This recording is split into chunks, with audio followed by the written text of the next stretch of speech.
Okay, so I know by now I've said plenty of times that I think the M16A1 is the best gun in the game, but I think this statistically might actually be one of the best guns in the game. And not because it's good, because it's pretty average. I think it's just interesting that they re-added the C7 long barrel in another way. It's not bad, it's just really different from, I think, anything we've seen so far, which is why I want to use it. So obviously, this is the C7A2/1. Everyone knows it. Everyone gets pissed off when someone uses it because they see it as a try-hardy gun.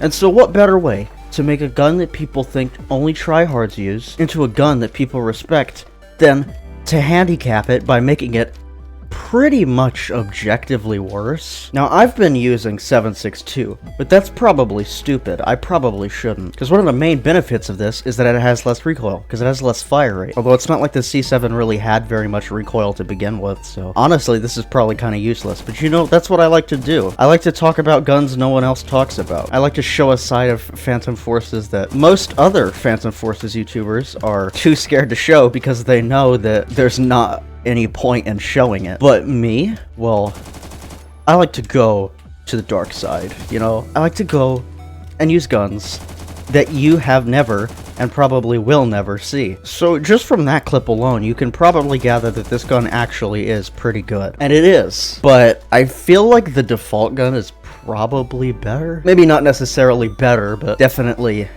different. The LSW barrel gives it better ranges and pretty much worse everything else, which makes it kinda uniquely waste of time, which is like my shit, you know? That's what I love. Something I love doing, like I said, is just using guns no one else would ever use. And while people use the C7A2 a bunch, I feel like anyone with half a brain probably wouldn't use the C7 with the LSW barrel. But it's fun. Also, it increases the penetration, which could be useful considering this gun's base penetration isn't that good. It also increases the velocity, which makes it much more convenient to use at long range. Which is nice, because this is a gun that really should be used at long range. The C7 already is something that people use at long range a lot, and so why not just spec into the long range of it more? Now, I'll leave going into the deeper stats for someone like Strider or anyone along those lines, but personally, I think I'd probably rank this around other LMG type guns. It's kind of just a brain dead Scar hammer without the ramping up fire rate. If only there was an attachment that you could put on the C7, perhaps an ammo attachment that you could put on the C7 to make it reload faster. I can dream, I guess.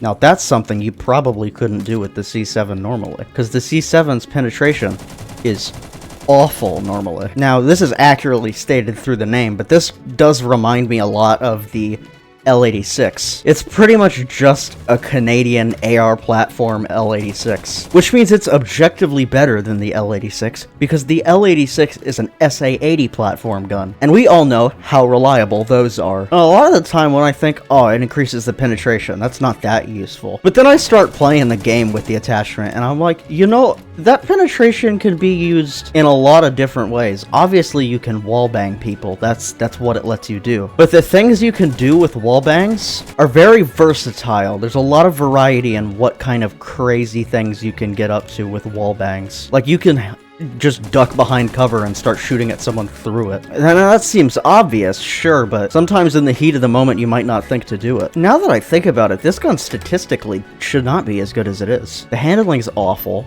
The fire rate is bad. The damage isn't that good, but it just works.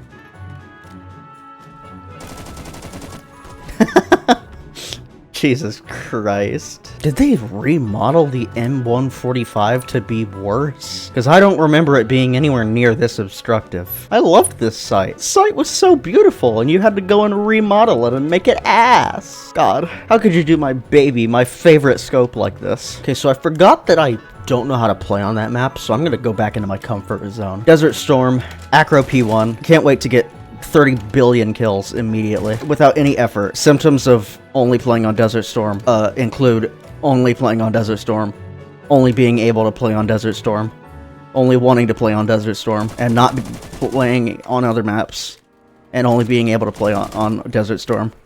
again. God, I love the M16A1. I'm so outclassed, though, because now that person is using the M16A1. There's no way I'll ever be able to beat him, because that's the best gun in the game. Sometimes I get lost in my thoughts. I'm just outclassed. I know I wasn't moving at all, and I was standing completely still. I was tabbed out of the game, and I didn't even know that person was there, but none of those factors played into my death more than the fact that he was using an M16A1. I don't know how I managed to get that kill. What? Where was the other guy? Did he just spawn? I feel so bad! Oh god, what if the guy I just killed was like rank 0 and just spawned and immediately died, and I turned him off from ever playing Phantom Forces again? No. I'm gonna have to live with that for the rest of my life. Alright, I think I'm gonna have to leave to go to therapy for that one guy I killed through the wall now. Cause I might have just ended a whole Phantom Forces career.